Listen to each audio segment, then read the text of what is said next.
عزیز شارۆخ چریکەی کوێستانی کورد لا نووسینی مستەفا فاتح با گوێگرتن لە سەیید ئەلیەزغەر و کاوێ ساغا عشقی هونەری گۆرانی وتن بوو. لە ڕێی گوێگرتنی بەردەوامیش لە حەسەن زیرەک، هەمە ساڵح دیلان، تایر تۆفیق و حەسەن جەزراویش فێری ئاوازدانان بوو. یەکێک لە هونەرمەندە دەنگخۆشەکانی کوردستان کە بەرهەمە هونەریەکانی چەندەیە لە کوردستان بڵاو دەبێتەوە و ئاشنایە بە گوێی زۆرینەی خەڵک، هونەرمەندی دەنگخۆش عزیز شارۆخە. کەم کەس هەیە لە کوردستان گوێی لە دەنگیە و هونەرمەندە نەبوو بێت. زۆر بەمان بیرەوەریمان لەگەڵ دەنگی هەیە، دەنگێک کە وەک قاسپەی کەو دەچریکێنێت، دەنگێک کە ئاشنایە بە ڕۆحمان. بنەماڵەکەی بەدەستی ڕووسەکان کوژران. عزیز شارۆخ ساڵی 1938 لە گەڕەکی سەرقەبرانی مەهاباد لەدایک بووە کە ئەمڕۆ بەشێکە لە شەقامی وەفایی لەو شارە. باوکی ناوی عەبدوڵڵایە و بەڕەچەڵەک خەڵکی ناوچەی پشدەری باشووری کوردستانە.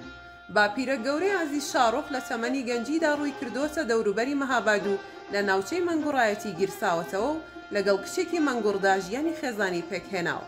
دایکی عزیز شارۆخ ناوی ئامینەی و خەڵکی ناوچەی نەهری باکووری کوردستانە کە لە دوای جەنگی یەکەمی جیهانیەوە لەگەڵ براکەیدا ڕوویان کردوتە ڕۆژهەڵاتی کوردستان و دایک و باوک و بنەماڵەکەی بەدەستی ڕووسەکان کوژراون. ئەو هونەرمەندە ساڵی 1960 خوێندنی ئامادەیی تەواو کردووە و چۆتە پەیمانگەی مامۆستایان و یەک ساڵ لەوێ خوێندوویەتی و ساڵی 1961 بووە بە مامۆستا. ساواک دەستی لە یەخەی ئەویش گیر کرد. ساڵی 1963 لەلایەن بەشی هەواڵگری ڕژێمی پاشایەتی ساواکەوە دەستگیر کراوە و 3 ساڵ لە زینداندا بووە و ساڵی 1966 ئازاد کراوە. بۆ ماوەی 10 ساڵ لە هەموو مافێکی کۆمەڵایەتی بێبەری کراوە. لا تشرینی دووەمی 1966 لەگەڵ کچێکی مەهابادی بە ناوی کوبرا غەوسیە ژیانی خێزانی پێکهێناوە و 5 کچی هەیە. باوکو برا گەورەکەی عزیز شارۆخ هەردووکیان دەنگیان خۆش بوو. بۆیە ئەو هونەرمەندە سەرەتا بە گوێگرتن لە سەیید ئەلیەزغەر کوردستانی و کاوێ ساغا عاشقی هونەری گۆرانی وتن بوو. وەک بەشی زۆری هونەرمەندانی کورد هیچ کات بۆی نەلوا بە ژێوەی زانستی ئاواز و موزیک بخوێنێت. بەڵام بە گوێگرتن لە دەنگی هونەرمەندە دیارەکانی کورد وەک حەسەن زیرەک، هەمە ساڵح دیلان، تایر تۆفیق، حەسەن جەزراوی فێری ئاوازدانان بوو. بەهرەی ئاوازدانان و تێکست نووسین. عزیز شارۆخ لە ساڵی 1969 دەستی کردووە بە کاری هونەری و تا ئێستا زیاتر لە 40 ئەڵبۆمی هونەری بەرهەم هێناوە. لاکارەکانیدا لەگەڵ ژمارەیەک لە هونەرمەندە ناودارەکانی کورد و ئێرانیدا کاری کردووە. لەوانە ئەندەلیبی، موجتەبا میرزادە، سەعید فەرەجپووری، مەهدی خەجەندی و هەروەکی تر. یەکێک لە تایبەتمەندیەکانی عزیز شارۆخ ئەوەیە زۆر بە هەستیاریەوە تێکست هەڵدەبژێرێت و ئاشنایە بە ئەدەبی کوردی و تێکستەکان زۆر هوشیارانە هەڵدەبژێرێت.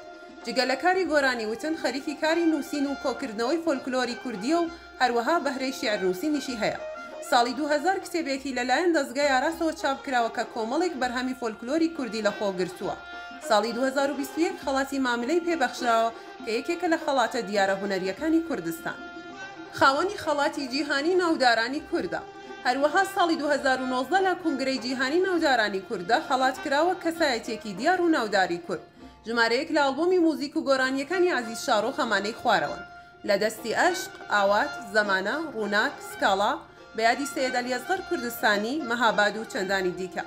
مامۆستا عزیز شارۆخی دەنگخۆش خاوەنی ستایلی تایبەت بە خۆیەتی و تا ئێستا کە تەمەنی 86 ساڵە لە شاری مەهاباد دەژی و زیاتر لە تۆمارگەکەیدا دەبیندرێت.